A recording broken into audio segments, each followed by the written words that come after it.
Welcome to Pure Hustle Podcast. I'm Mike. And this is Orlando, and we're on episode 287. Yeah.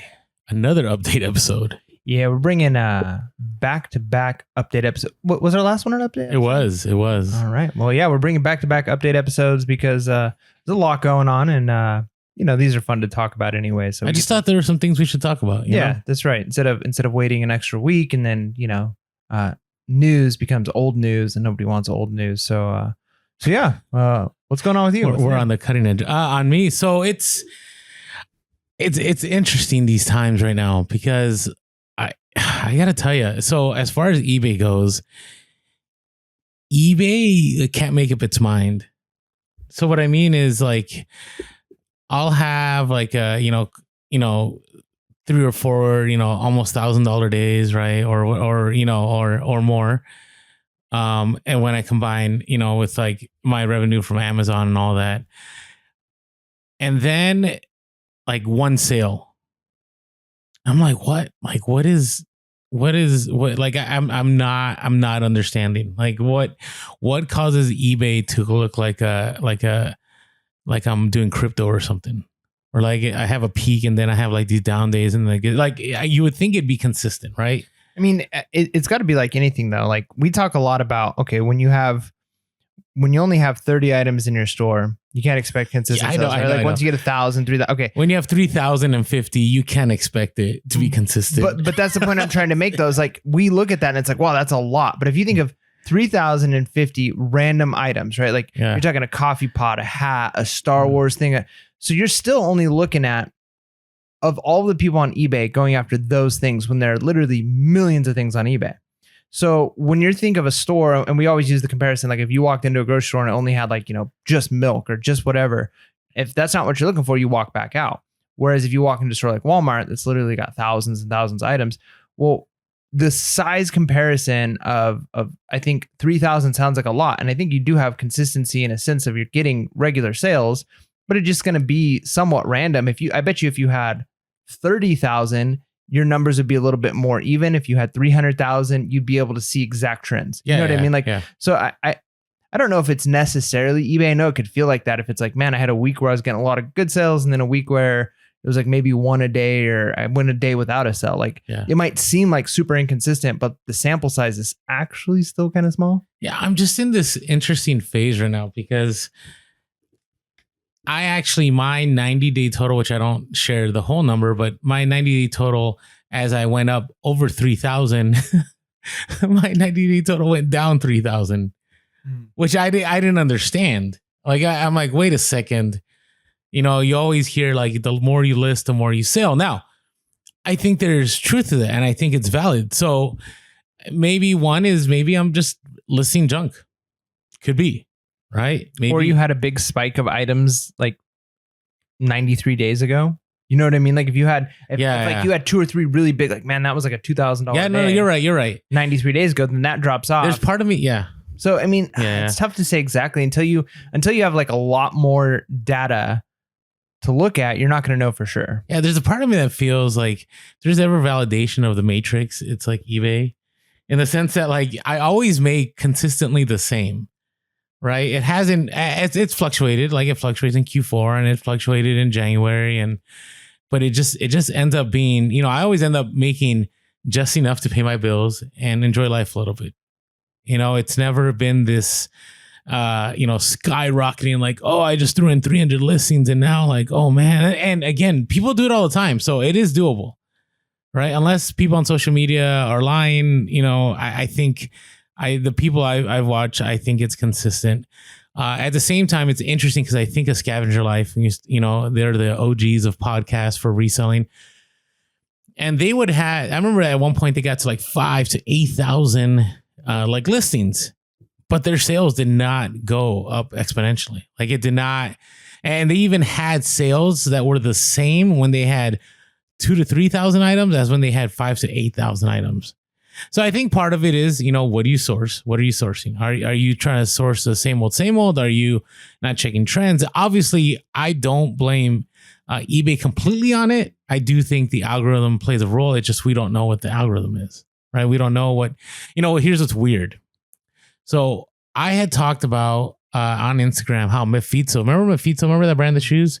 That was like firebrand, right? And I noticed after a while I kept sourcing them and these just weren't selling. Like I used to be able to pick up a pair of Mephisto shoes for $5 to $10 and it would sell on eBay for like close to $100. And lately I have not had a Mephisto sale in like 3 months. Then out of the blue, I get one pair that sells for $170.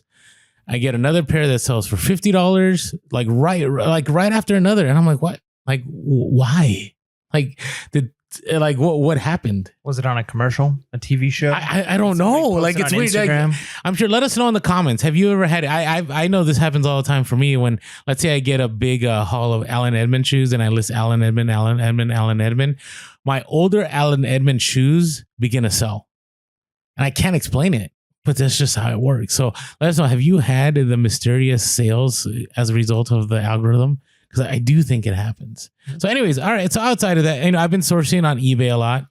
And I will tell you, it's not as fun as going to garage sales. Just not. Like I've had some scores. I had some scores where, I picked up like 100 something of an item on eBay and I've already sold 5 of them and I'm already breaking even on how much I spent. Right. So I see that as a score. Okay. I did go sourcing in Oklahoma. I went on a little trip. And I thought I was going to be able to pay for my vacation. Usually I go on these trips. I go to a thrift store and usually that thrift store pays for everything. I got to tell you, these thrift store prices, man, they're everywhere. Now we will talk about thrift stores later on. We got a great email from one of our loyal listeners and I've met this person in person. So I do trust what they say. So I think they have a lot to say about thrift stores and the direction we're headed in. But man, they were selling like just regular shirts for like $7.99. Oh, wow. The only good shoes that they had like a deal going. It's like you can pay retail and get the second one for half price. So like shoes that you could resell for like 70 were selling for 50. Nice. And this was in the middle of nowhere, Tulsa, Oklahoma. Was it like a chain thrift store? Yeah, it was Salvation Army. I feel like the key is you got to get out of the chains. Like once you start leaving the chain stores, that's where the deals really are. When you go into the hole in the wall stores, the stores that aren't part of a chain, that's where you're gonna get the deal. Or the stores that have mass volume. Yeah. Right? Because there are some stores we know that have mass volume. Right. And they don't care about pricing things lower because they're selling so much. But again, they're not ridiculous. Chain, Well, they are. The one where we know is a chain. But not like the big nation. No, they're not. They're not like the store that shall not be named or Salvation Army. So anyways, that was a little discouraging because I was hoping to get some good finds. I even put together an Instagram story and then I just didn't post it because I'm like, why am I going to waste people's time and just tell them how, their store prices are going up? And maybe I should have posted it. I just wasn't up to it. And the last thing, and then I'll shut up. Whatnot. I got to tell you, I'm going to give it another try. If you're tuning in right now and it's not 8:00 Pacific Standard Time, on this Wednesday when this drops, you can still make the auction. Thank you to all of you that made the last one. Really appreciate it. I know some of you just bought to support PHP. It wasn't because you actually were like, oh, this is an incredible hat. We had one guy that bought the Star Trek hat and I was like, man, that guy really likes the Star Trek hats. Yeah, I think that guy just wanted to see how Whatnot worked. And of all the apps, that was the one hat he was willing to buy. Okay, so I'm like, okay, so it was Mike. Okay, yeah, now that hat. Now, tell me the experience. How was it as a buyer? So it was really interesting because I don't know if you noticed in the comments while you're doing the Whatnot, and if you're not familiar with it, basically it's a live auction program. It's actually really clever. I like the concept of it. I think it's just weird though because it's got very specific niche followings. Like even when you're like on the big auctions and there's only like 40 to 50 people there, it's like, okay, this really isn't huge. It's not as big as I was expecting it to be.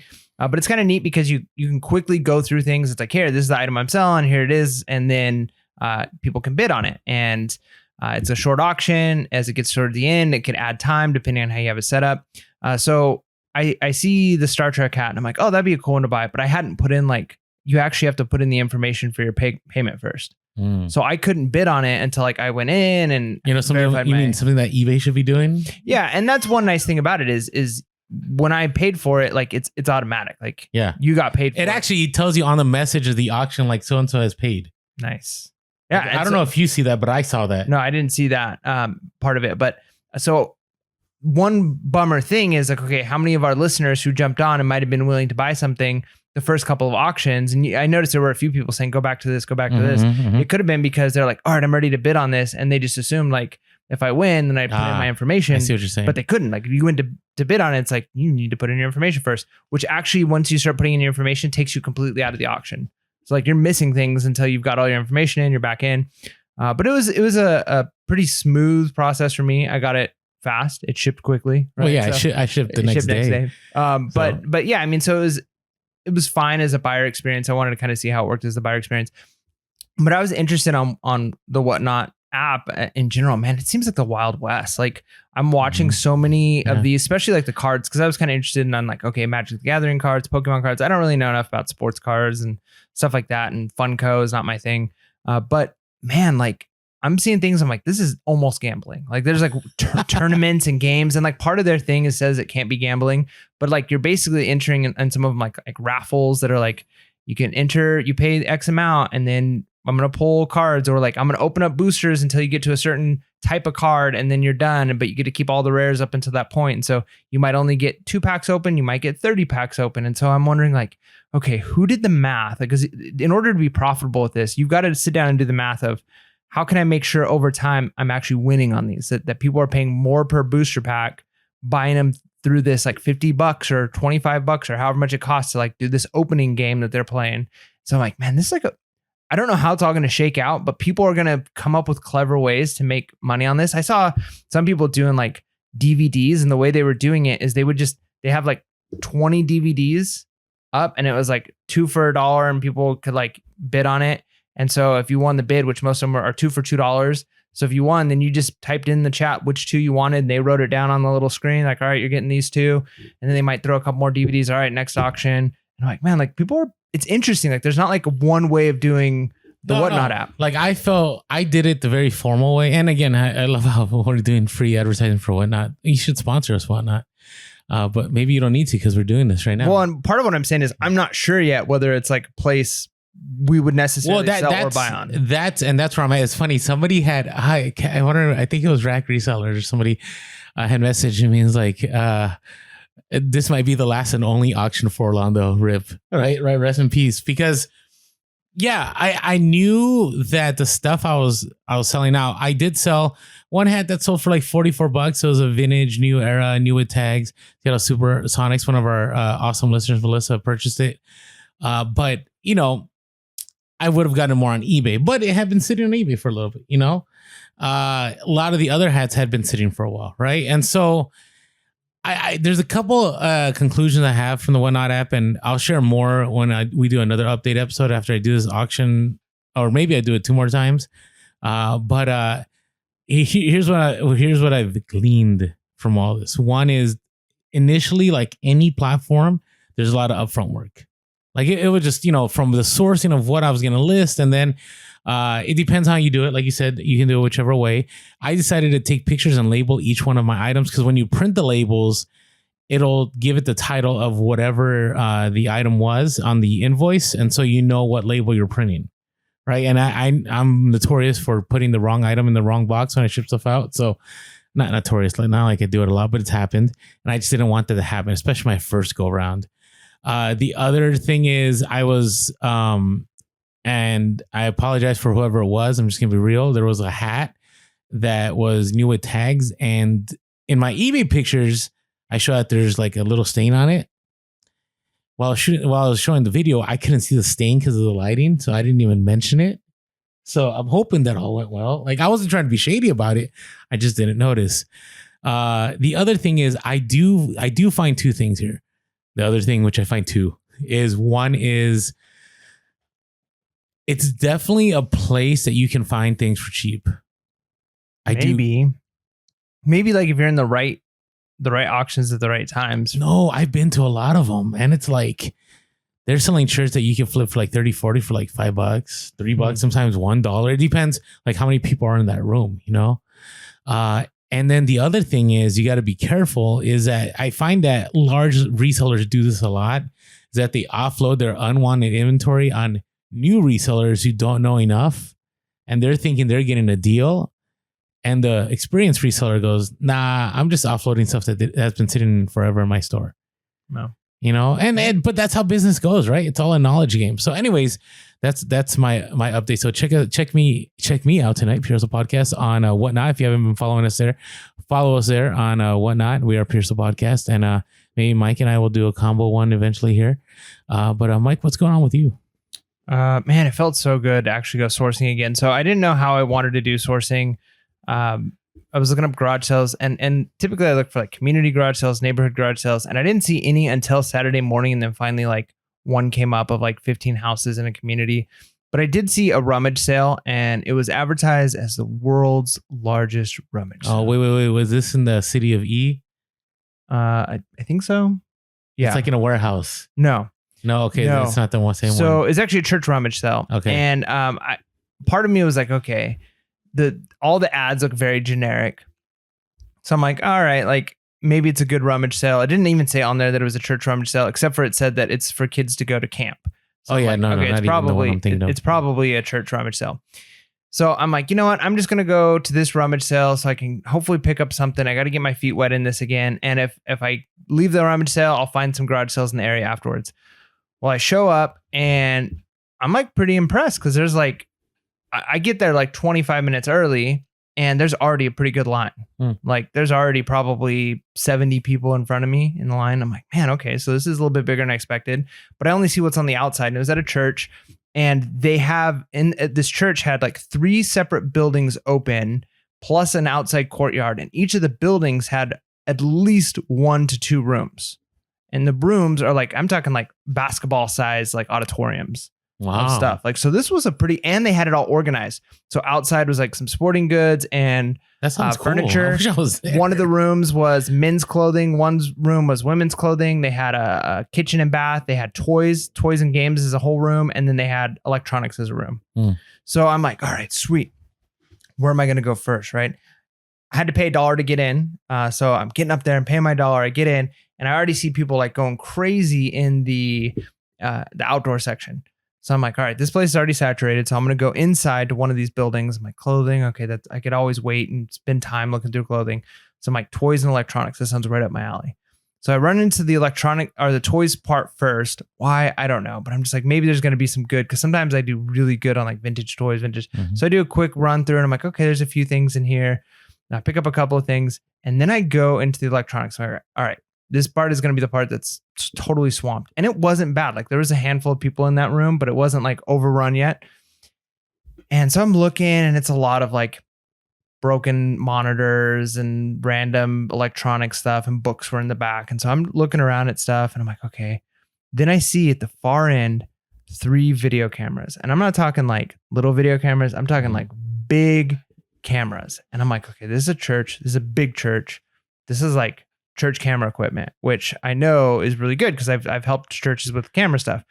So I go over and I see their Canons, and the first thing I see on the lenses of these cameras is that there's a red like stripe around. And I know the red on Canon means it's L glass. L glass lenses are like they're top of the line lenses. They're worth a ton of money. Okay. So I'm thinking, okay, these are lenses for special cameras. They won't work on DSLRs, but it's L glass lenses, so they're going to be worth a lot of money. The lenses alone, whatever these cameras are worth, the lenses are going to be worth money. And I see the stickers on these are $55. I'm like, I know I can get more than $55 just off the lenses on these. Yeah. So I'm like starting to try and look them up, and I'm seeing other people starting to like surround me. They're on the table. So I grab all 3 and I put them on the ground and I like hunch over them. Right. Because I'm like, I don't want anybody else trying to take these while and I swear, I kid you not, I had probably 8 people standing around me. Are you going to get all 3 of those? Are you buying all 3 of those cameras? Hey, are you just getting one of those cameras? Or are you getting all 3 of those cameras? I'm like, no, I'm getting all 3. And I hadn't even looked them up yet. I'm like, I'm walking over and I'm paying right now. Yeah. So I just carried them all over. One of the kids who was working helped me carry them over. And I paid right then and there. And I'm like, all right, now I'm going to look them up because I already paid for them. But I'm literally. So all 3 were 55 in total. 55 each. Oh, each. Okay, so I paid $160 or $165 for all of them. Which is, like, okay, I paid up on these kind of. I mean, still $55 a camera is not bad. But I'm like, worst case scenario, the lenses. So then I'm looking them up, and all of them that are currently listed are listed for over $1,000. Wow. And the ones who have sold recently, crazy. And there's several that have sold recently, have sold for about $600. Okay. So I'm like, on the low end, I should be able to get $500 to $600 for these. Yeah. Now the only bummer is they don't cool. have batteries. I got to buy battery for one of them so I could test them out. But there's no way I don't at least break even if they're all junk, which they're not. I could tell they're pretty good condition. And they had tons of other equipment there too, like audio and video equipment. So what I gathered, because I paid for them, I took them out to my car, I came back in and I started talking to some people.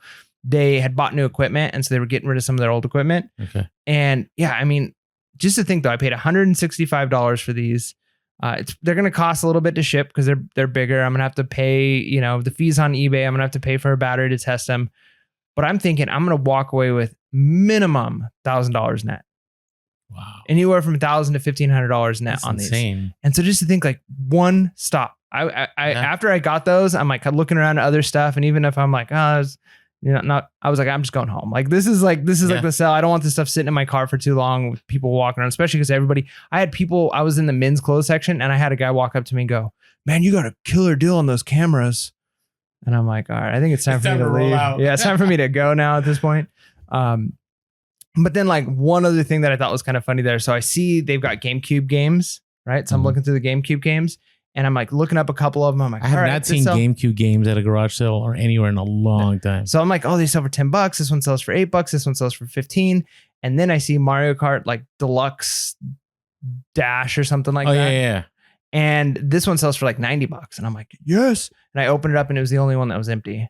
I was like, are you kidding me? So then I'm like, well, somebody stole from a church rummage sale. Or that was just the only one that wasn't turned in.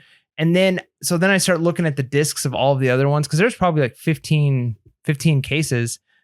All of the discs were like scratched beyond belief. And I'm like, well, what a waste. I'm like, all right, so I could spend a whole bunch more time here, like getting my hopes up on stuff, or I could just go home with my 3 cameras and just like bask in the glory of my victory. And then I was telling my wife, because we were looking at some houses in Texas to buy that were like, $150,000, which is crazy that you can get houses for that cheap coming from California. And I'm like, man, I just need to have like, 150 more of these days, and then we could just buy a house with cash. There you go. But man, it was really neat to be able to have like my first day back sourcing in a little while. Since the whole, I'm selling our RV and that, to be such a big win. To me, that was like, man, this is great. Now I need to get some stuff listed and really start moving forward again. So that's kind of like a hustle of the week in a way, but it's just nice to be, because you know what it's like when you haven't gone out in a while, then you go out and it's just crickets. Yeah, no, that's the worst. I know it. But when you go out and it's like a big score, it's like, yes, okay, worth it. This is why I resell. Nice. Well, it'll be hustle of the week when they sell, right? It'll be an update. So, all right. Hey, before we get into our random stories, just want to say thank you to all of you that have signed up onto our Patreon. Again, that's patreon.com/Pure Hustle Podcast.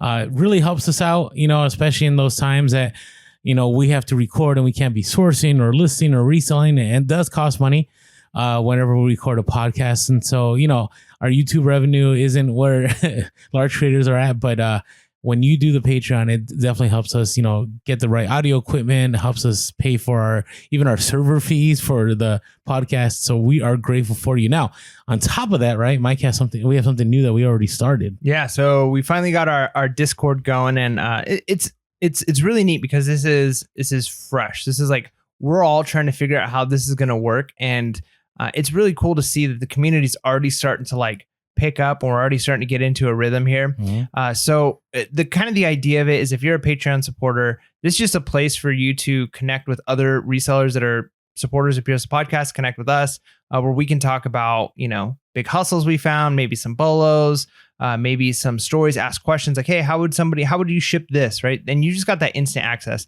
If you're only following people on Instagram and you need help with shipping something, and you're just hoping like, hey, maybe I can ask this influencer and then they'll get back to, who knows how long it's going to be if you get a response at all. Whereas this community is like a good place for people to share those things, or even just like frustrations, like, hey, I'm feeling lonely as a reseller. Like, what do you guys do to like get through this or that? And it's just a place for us to connect. So none of our content is behind a paywall. This isn't a cook group. Like, we're not promising if you sign up for our Discord, we're going to tell you the top 5 things to buy at Target this week in order to, become a millionaire. Well, we do share extra bolos and hustle of the week that we don't talk about on the podcast or share on the social media. Yeah. And it's not just us doing it. It's us plus the community. There's some people who posted things that I'm like, holy cow, I would have never thought to look for that. I'm going to be looking for that now. So it's definitely a cool group, but it's not like we're not saying, hey, pay for this and you're going to be a millionaire. This is just a community. It's a community of those who are supporting us. And I like to see it. It's already starting to flourish and it's only going to grow better. So if you're currently on the Discord right now, you're going to get out of it what you put into it. Right. And so the more you're on there, the more questions you ask, the more comments you put, the more bolos you're going to get out of it what you put into it. So if you don't want to put anything into it, no problem. Thank you for your support. We appreciate it. But we'd love to see this community grow. And if you're interested in being part of that, feel free to join up. Some of you have asked if you did the Buy Me a Coffee.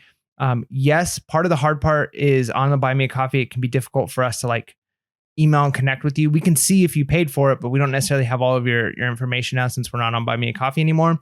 So if you paid for a year Buy Me a Coffee, you can have access. Say if you got 3 more months of that year left, just send us an email. Shoot us an email and we'll get you that Discord login for that time frame. Yeah, we want to make it happen. We want to honor, the fact that you chose to support us for the year, and we want to make good on that honor. So again, to take part in the beta phase of the Discord, again, you can go to our Patreon, patreon.com/PureHustlePodcast, and you will find us there. And actually, while you're talking, I was communicating with some people on the Discord. So nice. So it's great. I got to tell you, I do believe, you guys have seen us on social media. I believe we'll probably be more active on Discord just because the interface is different. I feel that we could actually be more of ourselves. I know part of the social media thing is like, you just gotta, we could share stuff that we know isn't going to go to thousands of people. It'll maybe go to hundreds. And if we get to thousands, it is what it is. It'll stay in the Discord, So I like keeping it that way. It's just a different vibe, So thank you to all of you that support us. All right. So I got the story that's kind of tied into what I was going to discuss. So remember I had listed all those camcorders. I told you like I didn't want to, and I spent like 2 hours. Well, one of them sold. And so, it was worth my 2 hours. But here's the interesting thing. It didn't hit me, and I don't know why, but the reason people buy used camcorders that don't always sell is because they play back tapes on them, right? If you have high 8 tapes or you have mini DV tapes, right, you kind of want to record them. And there are companies now where you can like ship those to a company and they'll put them all on, DVDs or on a cloud. But some people like to do that themselves. Maybe they have stuff they don't want out there shared, right? And so I've been very big on like, I'm just going to list it and I'm going to be very clear about what I know and what I don't know about this camera. So I had a high-end camera that I sold, and I swore I thought this was going to be a rental. I thought the person was just going to, buy it from me, do what they needed to do and return it. Right. And get what they wanted. So this person messaged me and say, hey, listen, I see you have a return policy. I know that you say that the audio doesn't work on there. Do you mean the audio when you record it, or do you mean the audio when you play it back? And I said, honestly, I don't know. I tried to record and I recorded, but I couldn't hear what I played back. And so I don't know if it's not picking up audio or if it's not playing back audio. And he's like, all right, well, he's like, are you okay if I buy it and then if it doesn't work out, I'll return it? And automatically I'm like, okay, that's what's going to happen. And lo and behold, that's not what happened. So this ties into my other part of my random stories. What I like is the idea that, how eBay had these longer reviews? Do you know what I'm talking about? Like before it was like you can only do one line, and now you can do like paragraphs, I guess. Right. And so I'm digging the paragraphs because I'm finding that they're really, really, really helping. And so what I mean is I have had, if, those of you have been able to find my store, if you go to my feedback, like some of this feedback has been like insane and super long and helpful, right? So with the camcorder one said, seller was very transparent about the condition of the item, including ambiguity in some of its shortcomings. Seller agreed to accept the return if the item did not function the way I needed it to. But sure enough, the failed element did not affect how I used it. Item was also safely packaged and arrived several days before promised. Easily a model eBayer would gladly do business again. Nice. That's so much better than just A+++++ seller. I know. And so 2 things. I think there's a lot of mistrust with eBay buyers. And I've always said 99% of eBay buyers are phenomenal. Like it's always the 1% that ruins it for everyone. But that's most things in life. But, I think a couple of things I've always said, like consider if you're not accepting returns, accept returns. It provides buyer confidence, right? Yeah. Will you get the person that rents stuff, right? That, rents a certain pair of shoes for like a wedding. They rent a pair of Salvador Ferragamo tuxedo shoes. They use it for the wedding. They return it, and you're kind of like stuck, right? But if you're a top-rated seller and you notice that the soles are more worn than when you first shipped them out, you could do a partial refund, right? The other part is it's okay to be ambiguous in your description. I know Mike and I go back and forth. Like Mike doesn't like it that I say gently used or used but not abused or cosmetic wear throughout. But on this one, I had to be real. Like, just audio isn't working. I can't tell you how or what. And I wasn't going to spend the time, checking the RCA jacks, checking, going into the mic and seeing if the mic was actually connected to the camcorder. I'm not going to spend all that time. And it still sold for good money. I paid, I think, like $5 for the camcorder, and it sold for 87 plus shipping. Right. And now the person's going to keep it. Now, I'm grateful for that. Now, the other reviews, this has been so helpful for me for Hot Wheels. This individual said, Hot Wheel dealers are the best. Everybody that I have bought from this past has been wonderful. Incredible description, packaging, great service from all of you. Thank you for holding such a wonderful standard. And so I do believe that I've had a lot of Hot Wheel sales, not just because of the stuff is being awesome, but just because, people or collectors are looking at these reviews like, does this person pack it right? Do they ship it on time? And, I'm getting a 180. I initially was like all about like, this is stupid. Why is eBay doing this? And now I'm like, I like this. Now, I do wish eBay would allow us to give buyers negative feedback. I do. Have you heard of people giving negative solid feedback? Negative positive feedback? Negative positive? Yeah, feedback? So they'll give like the person like 5 stars, but then it'll be like a negative comment. Yeah. I don't know. Have you guys tried that? I'm wondering, if you do that, will eBay remove it? I just wonder. Like I've heard people talk about it like on TikTok and stuff, but I just haven't seen, I myself haven't seen anybody's feedback. I don't know if that, I think people for the most part are looking at the total number. Maybe you read a couple reviews, but those reviews are going to be buried. Right? I'm not looking like 30 reviews deep in somebody. So if somebody's did one of those negative positives where they give you a positive review, but a negative comment, like, this person's awful, don't ever buy from them, their items are packed terribly, just so that it stays on there and you can't just get it removed easily. After a couple sales, it's going to drop down in your reviews, and I can't imagine it's going to hurt you. It's not going to hurt you in the algorithm, and who's going to see it? Like, who's going to see it? Now, a quick tip I will say, you know how you sell similar all the time? If it's an item that is like pretty pricey or whatever, I'll check the feedback that person gets, and I'll make sure, like, if they have a negative, if they have too many of them, I might not use that sale somewhere, right? Because there might be something wrong with the description.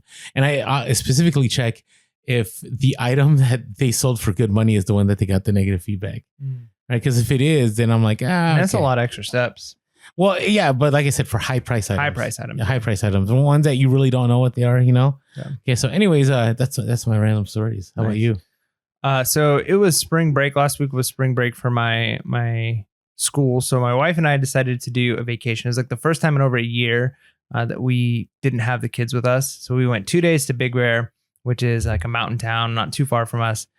And man, so we went sourcing up there. So this is reselling related. But as we're driving up there, we expected some snow. We bought chains for the tires just in case. I have never experienced the craziness of the drive up that I experienced. Like, it was just insane. So because I went sourcing up there, like, I'm going to count this as like the craziest like travel to sourcing I've ever done. But as we're driving up this mountain, it's starting to snow a little bit. It's not too bad. We've got all-wheel drive, not the end of the world. You know how when you're driving on road, sometimes you see like, watch for falling rocks, falling boulders. Yeah. And you're like, I've seen those signs since I was a little kid, and maybe I've seen a couple of crumbs on the road. I've never seen like falling boulders, like kind of like the old Roadrunner cartoon. Yeah, like, I've never seen that. So I'm like, whatever. And if maybe depending on where you live, like that might be more common. But I'm like, I've always just assumed like that's one of those like, yeah, they put that there because maybe it could happen. It was intense. As we're driving up this mountain, it started with like, okay, those are like golf ball sized rocks throughout the whole road. Like, there's definitely some rocks falling off this mountain. So by the time we get near the top, I'm talking beach ball size rocks across 3 lanes. Cause it's like, well, it's actually like 2 lanes, but like at places there's a passing lane. So it's like 3 lanes of road. Luckily I'm the furthest away from the mountain, but like the rocks are falling down the mountain and rolling that far into the road that like I'm swerving the whole way going up to miss all these big boulders in the road. There was several cars who had hit them and had to pull over or had been hit by rocks. And one like nice SUV was flipped completely over. It was on the other side of the road. It must have like, like a swerved. movie? It was like the whole way up there. Like I'm just tense, right? Like, so anyways, I just say that all of that story because we did go sourcing while we were up there. And it was really nice because we went to some like nice dinners. We don't do that very often. I mean, we go to dinners, but not it's like reselling because of reselling. Right. So we were like, let's go have a nice dinner. It's our vacation. So like one of the places where you go where it's like, you know, $70 for like a plate, you know, and you're like, this is a little intense, but you know, why not? Let's go crazy. So we did. And then we're on our last day there. We're like, all right, let's just stop at a thrift store here. And it's kind of cool because it's a small mountain town. And so of course they've got skiing stuff. They've got more mountainy stuff. So we're like, maybe we'll find some Patagonia, some North Face. Mm-hmm. And sure enough, like we only spent like 5 is too short. Maybe 15 minutes in this thrift store.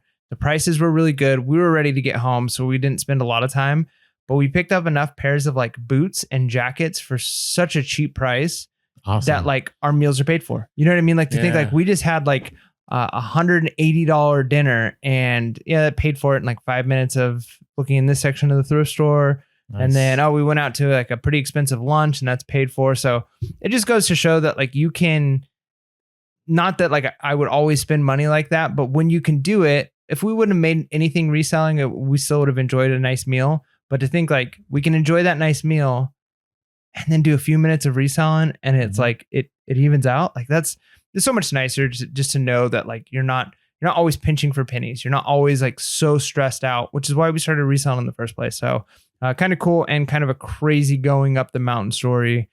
So if I'm ever like telling like the most intense sourcing travel is like, man, have you ever had boulders falling in front of your car? I have. That's how bad I wanted to source. That's the kind of treasure hunter I am. No joke. I will adventure. Yay, but it was fun. Man, so it's so crazy how we both had different experiences, right? I wasn't able to get anything. Actually, we don't have time to talk about on the podcast, but Expedia didn't set up my hotel reservation, so they actually were trying to get me to sleep in my car for the night. They're like, "Oh, we'll just refund you." I'm like, "Oh, so I can sleep in my car?" Like, what are you? Anyways, that's a whole other conversation. Do you want to hear the story about Orlando almost sleeping in his car for the night? Let us know in the comments because it's a long story. Maybe tell the story in the Discord. No, the thing is, it's a story. It's all recorded. I have my son's like, post it on your YouTube, like the whole story. I'm like, this is not reseller related. He's like, yeah, but it'll go viral. And I'm like, yeah, I don't know if it'll go viral. So, all right. Hey, before we move on to our reselling topics, I want to talk about AmericanBubbleBoy.com, one of our great sponsors. And we are working. I know some of you have commented that there's some issues with the promo code. Remember, it's for first time buyers, right? The Pure Hustle podcast. And so if you already bought once, I don't know how it's tracking it. Maybe you're trying to use a different email, but it's tracking the ISP. And so that's why you haven't been able to use it. I know we got some savvy folks out there that know how to do stuff like that. So I don't know what's going on. But I do promise you, I will be contacting bubbleboy.com here pretty soon and just trying to get that resolved because I've had a few of you message me. But if you're brand new and you need bubble wrap, 4 foot, 750 square feet for $39.99, free 2-day shipping, go to AmericanBubbleBoy.com in the link below. Use our promo code Pierce Podcast, get a discount. Helps us out, helps you out, and just a great product. Yeah. So now, along with that, on social media, if you want to catch more of what we're doing, you can always follow us. We are Pierce Podcast on Instagram, Facebook, and Twitter. Twitter, we're Pierce Cast. On Facebook, Instagram, and TikTok, we are Pierce Podcast. On Facebook, on Twitter, we are Pierce Cast. Just find us. You can find us. You could also, you could jump on in the Discord by signing on to our Patreon. That's also great. And you could always shoot us an email. Actually, we have an email today that's going to be one of our Reseller Topics from one of our awesome listeners. You can always email us at piercepodcast@gmail.com. You can leave us a voicemail at 619-738-1170, 619-738-1170. If you're listening to a podcast for the first time, jump on over to YouTube. Always looking to grow our YouTube. Hit that subscribe button, that bell notification. And everyone who's right now watching, smash that like button. And as always, iTunes reviews help us out a lot. We're grateful for all of you that jump on there and just spend the time to talk about why you love the podcast, what you like about it. Because I think it helps. I know it does. It helps other people that are kind of like, all right, there's a few reseller options out there. Which one do I really want to listen to? And I have had some people DM me going like, I only listened to your podcast because I saw one of the reviews said you mentioned this or you talked about this. And yeah, I like you. I like yours because your podcast doesn't make me want to, do bad things. So yeah, for lack of a better word. And so there we go. So anyways, thank you for all the iTunes reviews. All right, are you ready for some reseller topics here? Yeah. If you're trying to get a PS5, things might be changing. Luxury brands are tapping into resale, and we got some information about Goodwill. We'll be talking about that now. Orlando, take it away. All right. Hey, so I did not think that this story was going to cause so much controversy on Instagram, but so this came out of one of the Reddits, and somebody had taken the Yahoo news page that was in Japanese and translated it. So basically what's happening is that Sony in Japan is ordering their retailers to break the PS5 seals in front of customers to curb quote unquote scalping. And so, this led to a lot of things in the comments. People are like, it'll still sell well. It's not a big deal. There's no way that can happen in America. And how dare, Sony. So I don't know. What are your I want to know Mike's thoughts on this. So this is why I brought this on our Reseller Topics. I don't know if I would need to spend a little bit more time thinking about all of the nuances of this issue. I understand from like the optics, the optics of scalping, like why it would make sense for a company to say this. Again, we know that companies, they kind of enjoy it. It's my belief that companies want to see their item as the item that's in low stock but high demand, and people are willing to be buying it and flipping it, because then it's just tons of publicity that they didn't have to pay for. Like, I mean, I don't watch a lot of commercials, but I almost saw no commercials about new consoles. But when you see every other article and Instagram thing is like scalpers this, and PS5s are on low demand and new shipments are coming in. And when that is doing basically the advertising for that actually increases, you might have been like, I don't really care. I don't want a PS5. I don't play games that much. But when you're like, man, this console's that sought after and they're hard to get. Oh my gosh, there's one in this store. I should buy it. It creates demand just because you've created this sense of scarcity. So I think companies enjoy this. I mean, there are chip shortages and stuff. So this is not necessarily an example of they could just make more, because a lot of times that is the case. A lot of times it's like, are we really, like when you walk into a Target and you don't see any Pokemon cards or any cards, it's like, oh, they it's just because the scalpers. And it's like it costs them pennies to create a pack. Like they can print as many as they want. Like they want the scarcity. Yeah, but so they lose value. That's why. I mean, they lose value, but it's like a fake value. You know what I mean? Like it's because of this seeming scarcity. So part of me understands the optics of it is if they can be seen as a company combating this, we want to make sure that our customers get the items that they need. That looks good for the company, but they still get the benefit of people quote unquote scalping. So like they get the win-win, right? They get the win publicity, but then they also still get the publicity of this item is in hot demand and people are buying it. So I understand that. I agree with people's arguments that you're still going to be able to sell these. If the seal has been broken, you're probably not going to be able to flip them on Amazon, but locally and on eBay, most people who are buying these types of items on these platforms, they know that it was somebody who picked up 5 of them at a and at somebody a store. had mentioned if there's if they have the receipt, then you're good to go. Yeah, right. You just match up the two. Yeah. So I mean, I think I get that. It kind of, it's the same way of like, stores that like cut the tops off of their shoe boxes. It's like they're preventing you from selling on Amazon. Can you still sell them on eBay? Absolutely. They're just kind of preventing like one element of that. So I understand that. It's not, I don't know if it's the end of the world, but yeah.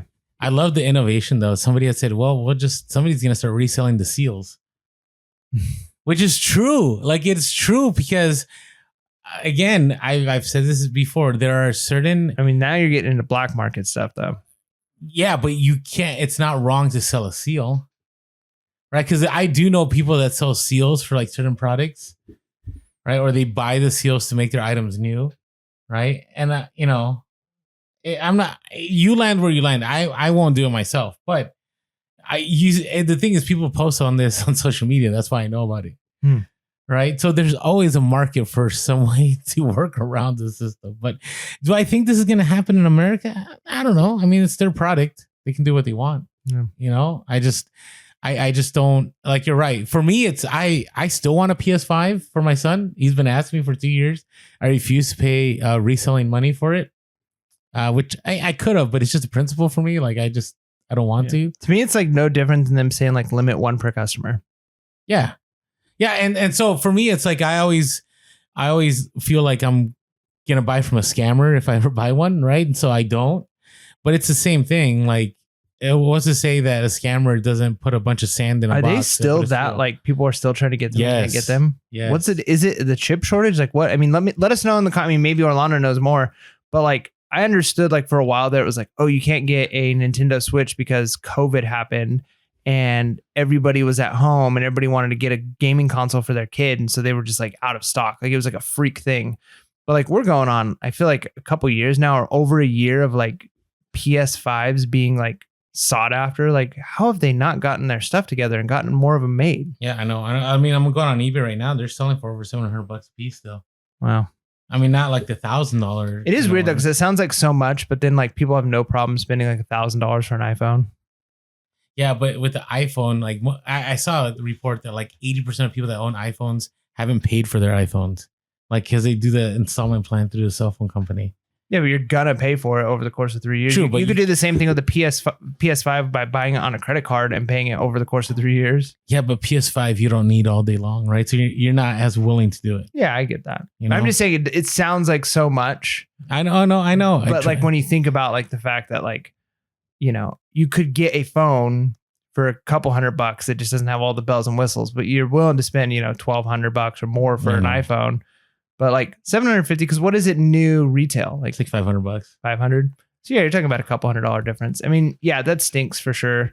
But I just, it seems surprising to me that they haven't gotten this figured out yet. I mean, maybe it's still just supply chain issues. I don't know. It's supply chain issues. Always supply chain issues. All right.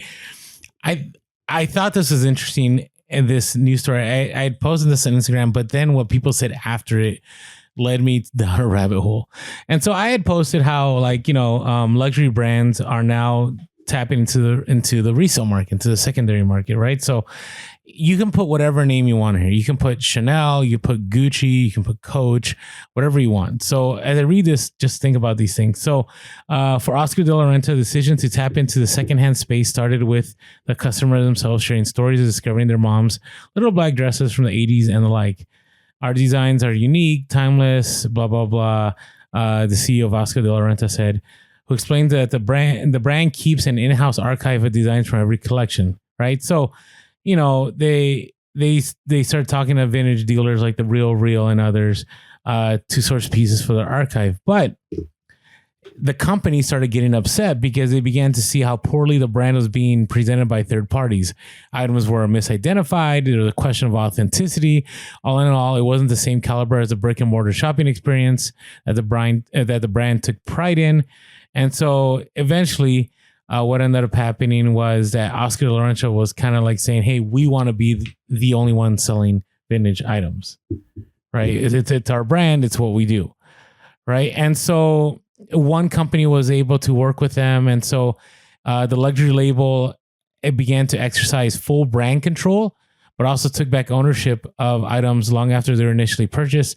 And through a rigorous authentication and refurbishment process, the brand would be able to ensure garments see a second or third or fourth life. So basically, they worked with this other company, and in working with this other company, they became like the sole sellers of like vintage, whatever. Now, I'm pretty sure there's plenty of this that gets sold on eBay. The reason I bring this up is, you know, eBay has Vero, right? So Amazon has gating. So like if you want to sell something and the brand doesn't want you selling it, well, you're gated. You can't enter. eBay doesn't have that. eBay has Vero. So if you sell a brand and a certain brand doesn't want you selling that or using certain keywords, they'll pull your listings.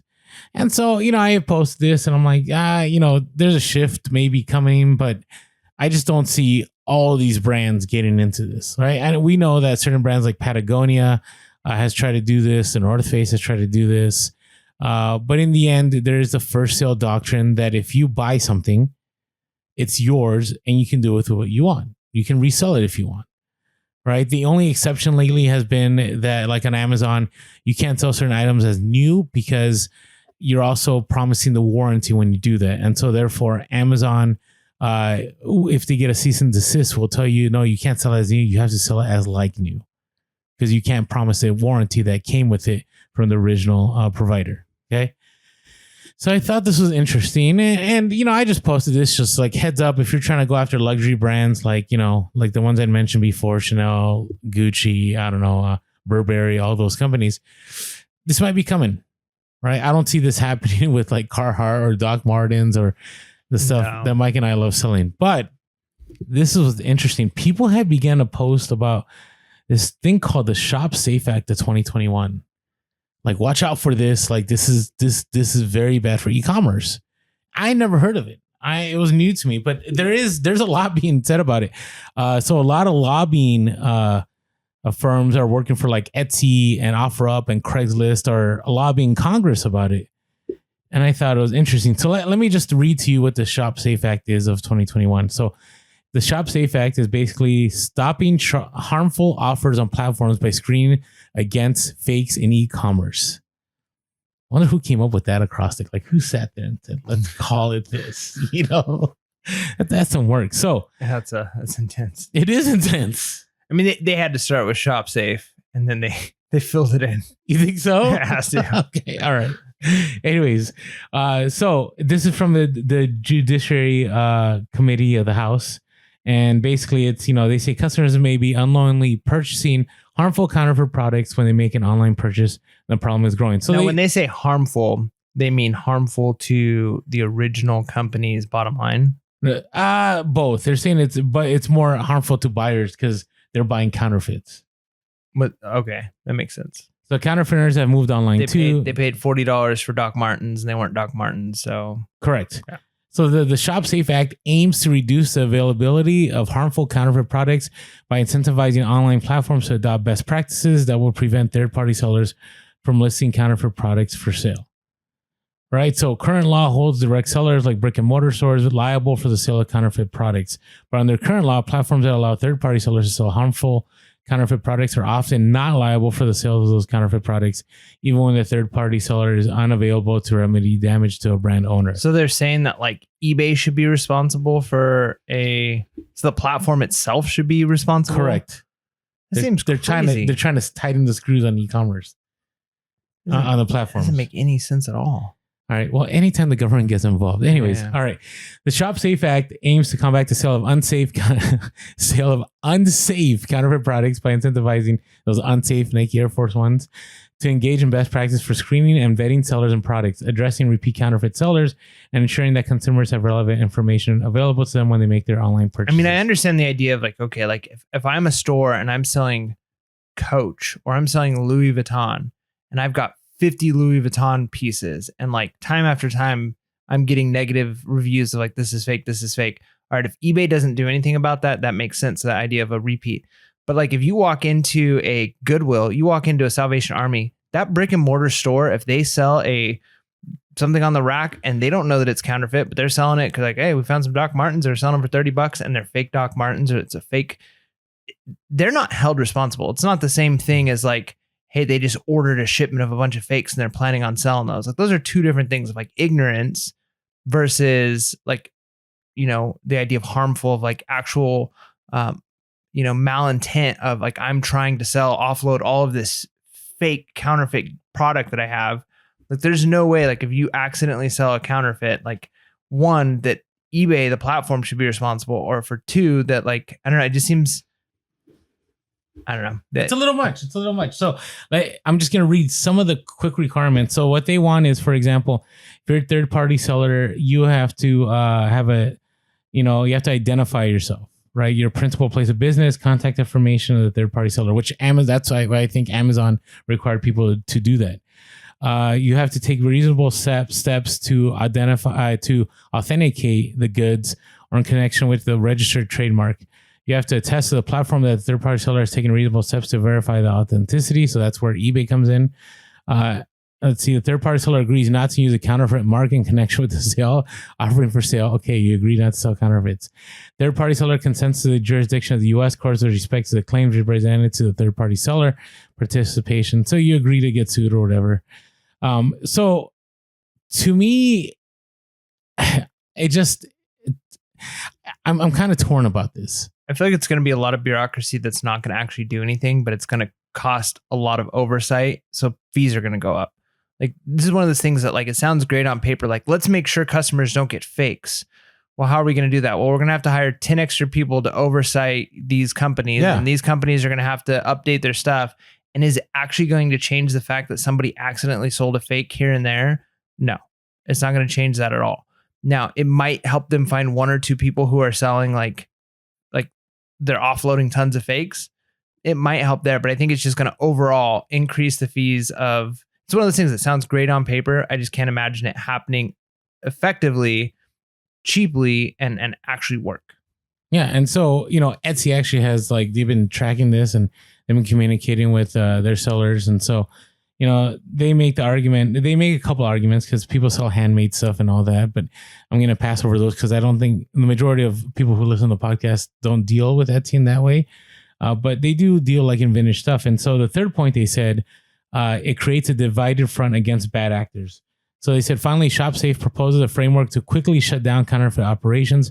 But instead of encouraging brands and marketplaces to stop bad actors together, it creates a system where anyone can make false or baseless claims. Marketplaces will spend valuable time, like you said, investigating these claims, leaving them fewer resources to protect consumers from real threats. Businesses could even accuse other businesses simply to eliminate competition. It would be the wild, wild west of the digital age.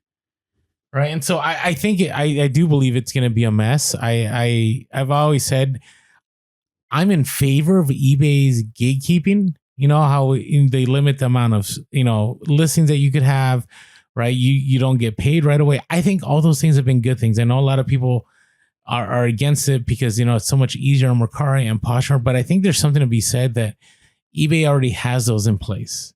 Right. And so I don't know. I felt that, people had said, hey, we'd like you to discuss it and all that. So after looking at it, and I'll put the links down in the description. You can read it. I think if it's passed, I think it could lead to, like Mike said, fees going up. It could lead to a lot of issues. But overall, I don't know if it's going to cause anything different than what's already happening. Right, because Amazon has already had to deal with a lot of this. Like, for example, you can't sell Apple products on Amazon. It's very difficult because a lot of counterfeits were being sold. So anyways, let us know your thoughts on the ShopSafe Act. Am I not taking it how I should? Should I be more concerned about it? Just wondering. All right, this next email, we're gonna land here, and this is gonna be our last reselling topic because there's a lot. So one of our good listeners and emailed us, and I've personally met this individual, very trustworthy, great person through and through. And we had that one episode where we had mentioned about how everybody gets after the store that shall not be named for their high prices, and the reality is they actually do a lot for the community, right? And one of the signs I saw when I was in Oklahoma was we sell a lot to provide jobs for many. Right. They were real about it. This is what we do. And I was like, all right. And again, I'm not here to be, an advocate for Goodwill, but I thought this was interesting. Let me read, and I'll stop a little bit here. Mike's commentary. It said, hey guys, my name is Lala, and I used to be a full-time, there's still a full-time reseller. Orlando met me one time, but anyways, wanted to share some context about Goodwill with you since they've been in the reseller news topics for the past few episodes. They worked with the e-commerce department for Goodwill in several locations, and actually even possible management, ultimately leading to the expansion of, California Goodwill, Amazon, Goodwill, Shop Goodwill, and the eBay programs that Goodwill has, right? And so they've been doing this for a while, for years. So this individual had worked back in the 2010s. Late 2000, 2006, 2007, 2008. So they were around. This is over a decade ago. And Goodwill is already doing eBay, Amazon, Shop Goodwill, and all that. So the whole reason they said that they're sending this email is because there's an enormous amount of misinformation among resellers about Goodwill's greed, right? Greedwill, right? We always hear Greedwill. It's true that Goodwill has a hardcore, complex system for cherry picking the best, most profitable donations, either for online or the boutique stores, but nearly all those profits go straight back into supporting Goodwill's many programs, which Mike and I have been saying. It's actually incredible how intense Goodwill is about being green. All donations are sorted for the highest value, which go to e-commerce. Then the gently used, not trash donations, which don't meet the e-commerce criteria, are filtered out to each region's stores. Then the sort of trashed, but not too bad donations are filtered to the outlet bins. E-sales are sometimes located at the headquarters building near the bins. Everything that's left is sorted for recycling. We have numerous agreements with bulk clothing, paper, metals dealers. There's virtually no trash that ends up in the landfill, which makes Goodwill the undisputed leader in being green. In my opinion, I used to think they were just conveniently green, but after years of overseeing operations firsthand, I'm still awestruck by how ahead of the curve they were. The organization pioneered the whole concept of turning trash into treasure while also providing work programs, sustainable careers, and assistance for a huge and sadly overlooked labor force, the developmentally and physically disabled. I've had the distinct pleasure of working alongside many of these clients. I think that's the official title for the staff at this level, and it always struck me how much they enjoy the work consistently, mostly of sorting donation to other less skilled tasks. I'll never forget my first day at the Goodwill as a Goodwill e-commerce supervisor when my person ahead over me gave me a tour and showed me where the visually impaired workers were taking apart electronics and framing the precious metals. My mind was blown. We had a lot of cool programs, but that was next level. On reseller Twitter, a lot of reseller YouTube videos, all I see is the same Greedwill. How can they charge that much when they get it for free argument? That was a verbatim quote from a recent video. As if Goodwill just exists for resellers to 10x their investment. As you can imagine, the operation is very complex with an insane organization charged to keep all the programs running smoothly. There are literally dozens of different programs that enrich the community every region. But I think the only thing resellers and thrifters see are the few people on the retail floor or the register and a higher than you local hospice price tag, which I think is totally fair because you rarely see garbage on the racks at retail Goodwill. And I'll agree with that. It's not things I like to resell, but it's not trash. Most of the items are in very nice shape. There's no way a Goodwill could provide for our community without squeezing the lemon for e-sales. eBay, Amazon, and Shop Goodwill require a lot of staff from transportation, shipping, and beyond. Anyhow, sorry for the long-winded email. I rarely find anything worthwhile when I source at my local Goodwill, but I continually notice that the plenty of other customers find a lot of stuff that I think from their own non-reselling, just shopping their family's perspective, they are happy to get a good deal, even though they probably couldn't flip any of it for real profit. Goodwill's still doing a lot of good. And then they said, say its name. Yeah. I mean, I've, you know, the thing is, I have a very emotional response when I go into a Goodwill and I see something that I want to resell for like $100 and they're selling it for 60. Then I'm like, there's no way I'm going to buy it. But the reality is, just like most those big chain thrift stores, they are doing something to help others. And I don't know. What do you think? You think the high prices are justified through all this? I think it's tough. I mean, I don't know. I mean, I know there's the idea that Goodwill is providing jobs specifically to people who couldn't get jobs in other places. I don't know how many times that's the case, right? I think there may be the exceptions, but I don't think every single Goodwill employee is somebody who couldn't get a job at another store or another, restaurant or another anything like that. So the idea of like Goodwill's mission is that it provides jobs just like every other company, right? Like every company, but they provide less skilled jobs, right? For individuals that may not be able to work the higher skilled jobs. Yeah, but I think a lot of companies do that aren't necessarily get to be a tax-free nonprofit, yeah. Right? Because there's a ton of benefits in being that.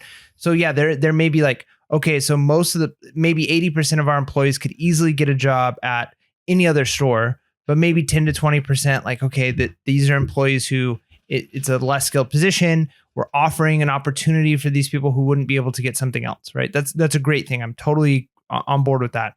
But I have friends who have like children who are in that boat. And I'm using Kmart as an example because at the time Kmart was around, but I know that after Kmart went bankrupt, like he moved to another company. Same thing, like they hired him. I worked at Joann's Fabrics And we had like two employees that was the case. Like we worked with another organization to help get them. We put them in positions where it's like they help do this and this, and this is what they can do. So many companies do that, right? And it's like the idea of like, hey, Goodwill does this thing, and it's like, you know who else provides jobs? Like McDonald's and Walmart, but a lot of times they're the bad guys, and because it's capitalism. So I look at it as like they get to be nonprofit. And yeah, I do think they do a lot of good. I'm not trying to say like they don't do good. They probably do more good than some of those other companies, right? So I'm not saying that, but I think that they probably get a lot of bad flack from resellers, and I think they get way too much good press from non-resellers. I think it's somewhere in the middle. You know what I mean? Yeah, I see. I'm landing where you're landing. Right. I agree with you in that sense that I do think there is, I think exploitation is too strong of a word. Yeah. I don't know what the right word is, but I do think they have taken advantage of the fact that line works, right? The line of like, hey, we get all these goods, but it's okay that we get them for free because we're providing all this for the community. Right. And, there are those stories every once in a while that they're paying some of these individuals that couldn't get, these normal jobs, like not very much money.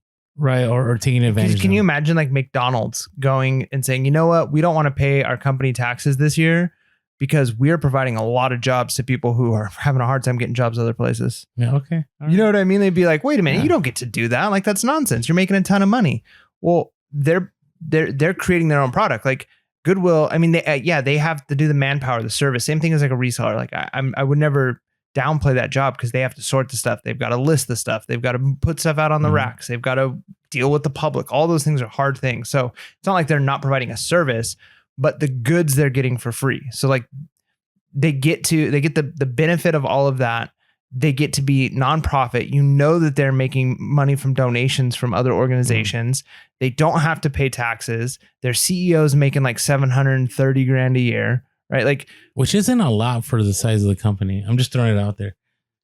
Remember, the reason CEOs get paid a lot is because they take on a lot of risk. They're responsible for a lot. Yeah, I don't know though. Like, what's the market cap of Goodwill compared to other CEOs? I don't want to get into. So I mean, I would just say like to say like I don't know if you can make that claim that that's not that much. Like that high of six figures is still a lot. Maybe I want to. Maybe I don't. Anyways, I don't know. Either way, not to say that I don't think that they do good. Like, please, our listener, like understand. Like, I'm not saying like I said earlier. I think Goodwill does get maybe too much of a bad rap from a lot of resellers. But again, I think that they get to be the angels when it's like they're somewhere in the middle. Yeah. And I see where you're at. No, I do think I agree with the email. I do agree with probably 99% of it. I do think they do a lot of good. I've seen it in the community. I've also known that the e-commerce thing has been a thing. Like people get so mad about it, but I've always said, just you gotta adapt. Just don't go there anymore. Like I don't go. Right. I have so much inventory right now and none of it has been sourced from Goodwill because I know that Goodwill is not a place for me to make profit anymore. I've chosen to move on. Right. And so, I'm okay with that. I've mentioned before where, I kind of, I used to get really upset because I had connections at a certain store and like I would always get like the best at the best price. And then as management changed, they cut me out of the equation, right? But they have the right to do that. They're a business. They can do what we want. And I also have the option of going, you know what? I'm just not going to shop here anymore, right? And if they don't want my business, they don't want my business. But I don't know. I think there's a lot put into this because the sustainability part, that was pretty impressive because we had mentioned before how like only 1% of like items that, that need to be recycled get recycled. Like 99% of other clothes ends up like in the landfills, and that sustainability actually in the reselling space is a myth. It's a myth that keeps being perpetuated, but it's not a real thing, right? But do resellers make impact? Yeah, we still making a 1% impact, right? But there's not enough of us to make a huge lasting impact. And I've always said this, and I kind of laugh because on the Discord, I call myself the Anti-Hero of Reselling. And the reason is because I don't resell for the public good. I don't resell to make, and maybe some of you will stop listening after this, but I don't resell to make this world a better place. I resell to provide money in the bank to help my family. That's what I resell for. Let's be honest.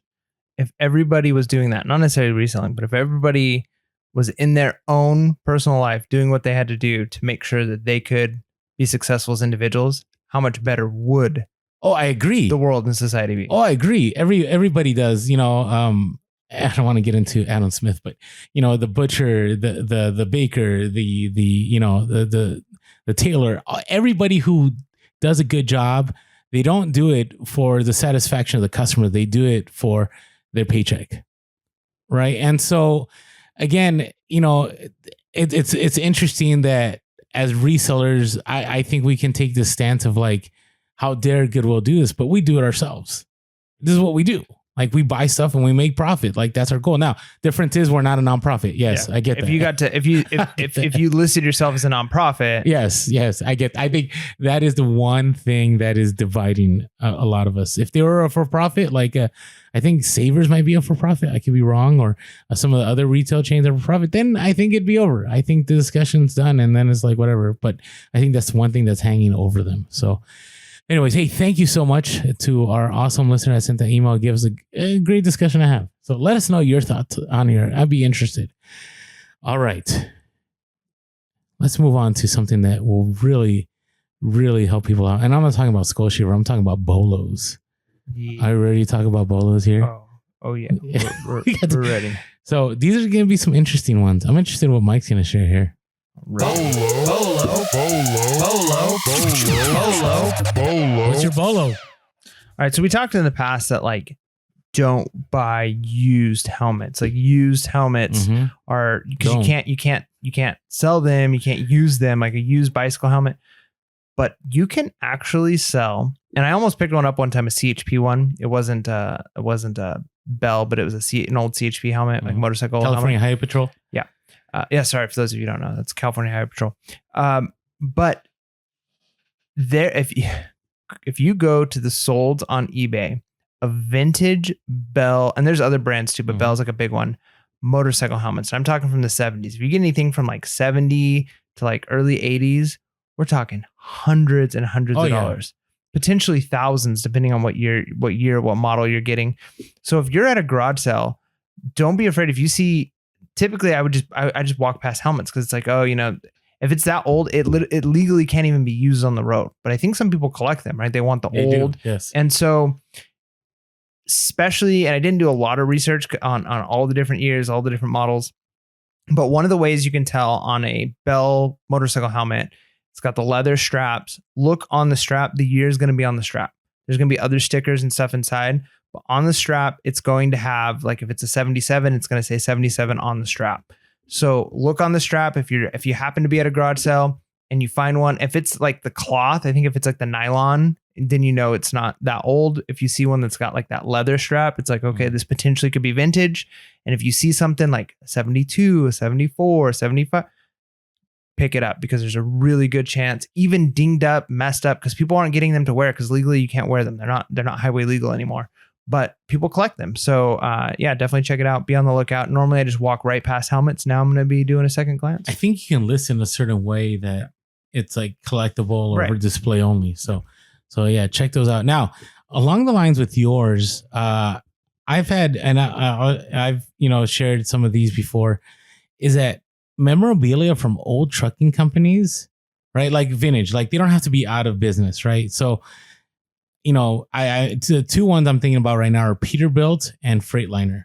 And I find that their memorabilia sells well if it's vintage, right? Something current doesn't matter, right? But, a lot of us think about like Harley Davidson, or we think about like Corvette, or we think about, NASCAR stuff we've mentioned before. But like the whole like trucking industry also has like a following.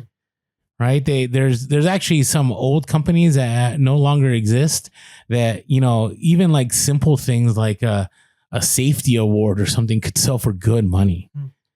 Right. And so just think about like the old chunky companies. I remember one time I bought a lot of 3 Peterbilt buckles for like $20, and I sold each of the buckles for $50 to $60 a piece.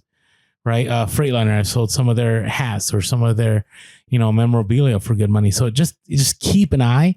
Don't dismiss it, because it's very easy to dismiss. Especially if you're not into trucking, you don't know anything about trucking.